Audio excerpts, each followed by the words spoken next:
still have it, and when I'm coming to the Christmas celebration, I usually wear that tie.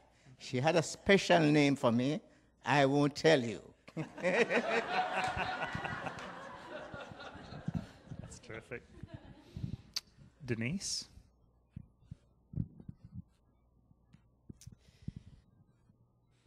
Okay. When I first met Miss Dott, I couldn't believe she looked like an angel from heaven. She looked so much like my mother, who passed away 15 years ago. And when I told her, she just took me in her arms and said she'd be my mother. And then after I got to know her a little bit, she found out that, well, this was many years ago, that I wore a similar size as her. And she would say, I can't wear this anymore. It was going to look great on you. So she would bring her bag of clothes and give them to me. And they fit usually, but I've outgrown them. But she is one of the most spirit-filled ladies I've ever had the pleasure of knowing. And I am going to miss her a lot. Thank you. Mr. Tom. Miss Dott, as many of you know, had a flair for the dramatic. And I do remember more than a couple times her getting up to share something, a brief moment, brief words with the church, and she'd pull out her notes, and the paper would roll to the floor and down the aisle, her brief notes. But even to very recently, she loved to have fun. And one Sunday, y'all might remember, she broke her arm. It's been about a year, 2 years. We'd prayed for her, and she said that she was healed. And she called Millie and I on a Saturday night, and as we were talking to her, she said, I want to talk to the teens tomorrow and tell them that God healed me, and if you'd help me with that, she would be grateful. So she got here that day, and at the time she was using a walker and was not very fast, and we wondered if we'd get to Sunday school before Sunday school was over. But we got to the class, and she'd wrapped her arm in an ace bandage pretty tightly, and you know, her arms were thin, and she had said to me that she wanted the kids to write their names, sign their names on the bandage, and then take a pair of scissors and cut their name out. And I'm like, we're not going to do that. Scissors cutting around your arm. So I said, why don't you do this? We'll let the kids sign it, and you can share your story, and then I will cut the bandage off. And then she could talk about how she was healed. And so the kids signed, and she's sharing her story about the treatment and how she'd been prayed for. And I go to make the first cut on the ace bandage, and she goes, oh.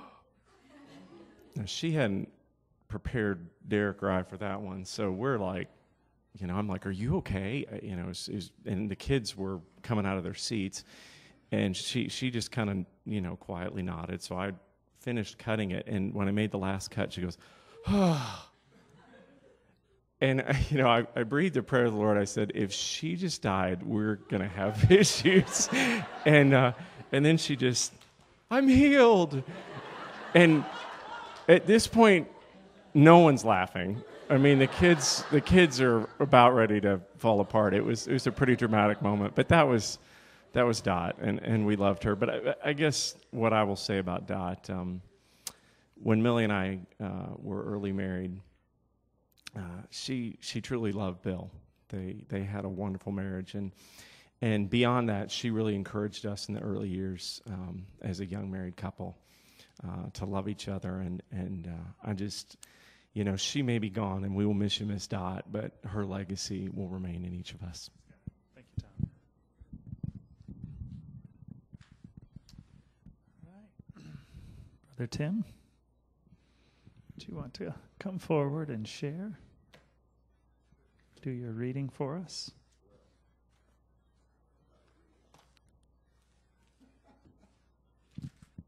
All right. Hey, thanks everybody for coming. Button my suit here.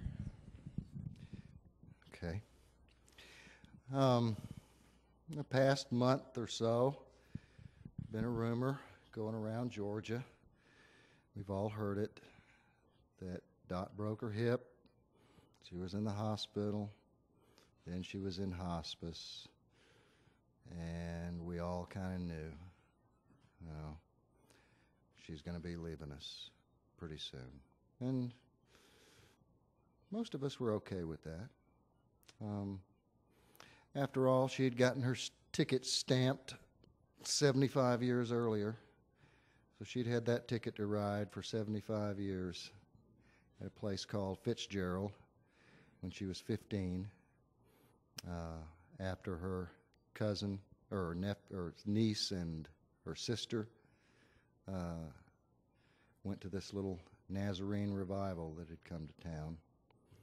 And when she went to school the next day, everybody knew, because back then you come down to the altar, and if you were a girl, no more makeup, no more lipstick, no more jewelry, no more boyfriends. So she went to school the next day without makeup, without lipstick, without jewelry, and everybody knew that she had become one of those holy rollers down the street. And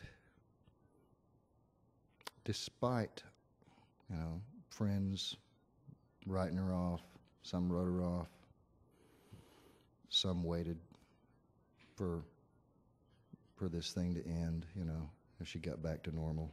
She never did. She never did. And she's had a ticket to ride for 75 years. And about a month ago, another rumor started in heaven. Dott's coming. Dott's coming. Oh, I can't believe it. Really? Yeah, she's coming. Well, it took her long enough. What, did she wait till everybody on earth died that she knew? Now she's ready to come back? Because that's the way it was growing up.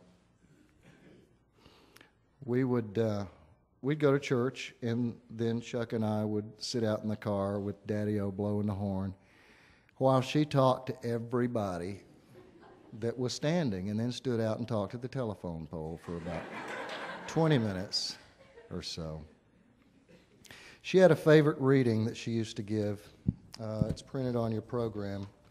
And in her honor, I'd like to do it today. It's called The Touch of the Master's Hand. 'Twas battered and scarred, and the auctioneer thought it hardly worth his while to waste his time in the old violin, but he held it up with a smile. "What am I bid, good people?" he cried. "Who starts the bidding for me? $1. $1. Do I hear two? $2. Who makes it $3? $3 once, $3 twice. Going for $3. But no, from the room far back a gray, bearded man came forward and picked up the bow. Then wiping the dust from the old violin and tightening up the strings, he played a melody pure and sweet as the angel sings. The music ceased, and the auctioneer, with a voice that was quiet and low, said, "What now am I bid for this old violin?" as he held it aloft with its bow. 1,000. 1,000. Do I hear two? 2,000. Who makes it $3? 3,000 once, 3,000 twice. Going and gone, said he. The audience cheered, but some of them cried, "We don't understand. What changed its worth?" Swift came the reply, "The touch of the master's hand." And many a man with life out of tune, all battered with bourbon and gin, is auctioned cheap to the thoughtless crowd, much like that old violin. A mess of pottage, a glass of wine, a game, and he travels on. He's going once, he's going twice, he's going and almost gone. But the master comes, and the foolish crowd never can quite understand the worth of a soul and the change that is wrought by the touch of the master's hand. And my mother understood that with everyone she met, and she always saw what the touch of the master's hand could do in anyone's life, even in mine. And she will be missed, but